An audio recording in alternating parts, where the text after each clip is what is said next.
Bapak Ibu sekalian, menurunnya fungsi fisiologis pada pria merupakan masalah yang banyak dikhawatirkan oleh banyak orang, terutama dalam kondisi lingkungan dan sosial saat ini.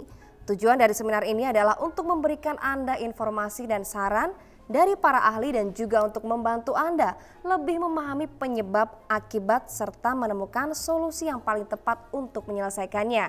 Terlebih guna mengatasi gangguan fungsi fisiologis pada pria. Dan untuk hari ini kita sudah kedatangan dua narasumber yang luar biasa. Yang pertama ada Dr. Jimmy selaku mantan Dekan Departemen Pengobatan Oriental Rumah Sakit Militer. Halo Dr. Jimmy.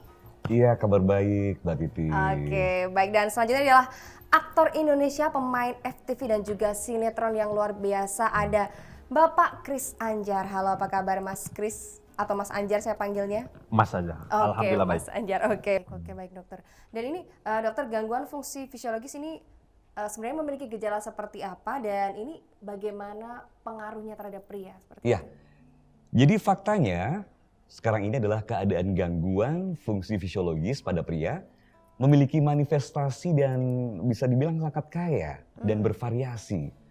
Jadi beberapa tanda khas kita bisa lihat seperti misalnya ya libido yang mungkin menurun ya dirasakan, kemudian juga disfungsi ereksi, kemudian juga tidak puas setelah berhubungan seks. Juga banyak pria mungkin mengalami disfungsi ejakulasi, ejakulasi dini, kemudian juga mungkin ejakulasi tertunda, ejakulasi hulu ke dalam kandung kemih. Nah, ini juga salah satu yang berkaitan erat dan mungkin juga merasakan rasa nyeri ya Mas Anjar ya. Nyeri setelah buang air kecil, kemudian nyeri setelah berhubungan seks.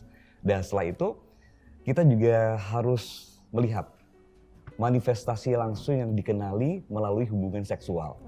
Karena gangguan fisiologis juga dapat terwujud melalui gejala yang tidak langsung. Nah itu.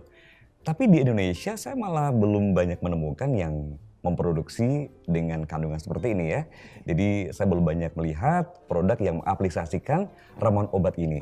Hingga saat ini bisa dibilang satu-satunya produk yang mengandung bahan rumput cordyceps yang saya tahu adalah nah ini. Suplemen peningkat fisiologis. Namanya adalah Roket. Nama yang luar biasa. Roket. Cocok dengan fungsinya ya. Iya, karena Roket ini adalah produk distransformasi. Formula dan juga teknologi produksi Indonesia dan Amerika Serikat. Bahkan banyak mendapatkan pujian dari para ahli di Amerika Serikat. Karena satu kapsul Roket dapat meningkatkan kemampuan fisiologis dan juga membantu dalam mengatasi ejakulasi dini, disfungsi ereksi, lebih dari 20 kali lebih efektif kalau dibandingkan dengan pil konvensional yang beredar saat sekarang. Luar biasa. Beneran nggak nih? Tapi dengan Roket, nah ini merupakan bahan baku dan juga produk yang sudah teruji, Mas Anjar. Karena ini merupakan kerjasama antara Indonesia dan juga Amerika Serikat. Produk ini telah mendapatkan lisensi dari BPOM atau Badan Pengawasan Obat dan Makanan.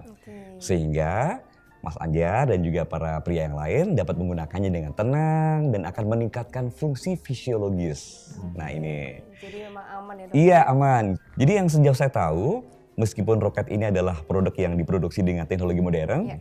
Tapi tetap dengan menerapkan pengalaman dan juga filosofi pengobatan tradisional. Dalam perlindungan kesehatan yang komprehensif.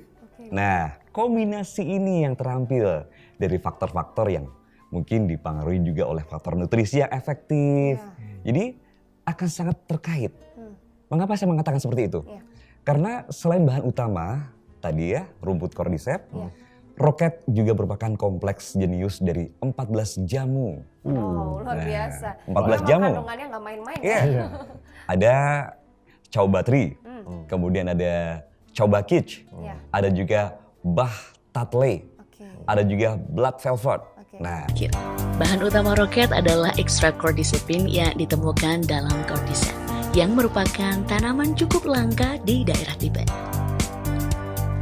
Cordyceps yang berada di Tibet telah dikenal lama sebagai ramuan yang memberi energi.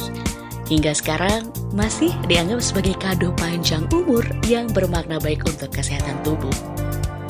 Di dalam cordyceps Tibet mengandung lebih dari 17 jenis asam amino, 25% hingga 32% dari protein 29 elemen mikro dan banyak kandungan ini telah terbukti 8 kali lebih tinggi manfaatnya dari ramuan pada umumnya. Ramuan ini juga banyak digunakan dalam penyembuhan, namun proses ekstraksi Cordyceps tibet sangat sulit. Mereka hanya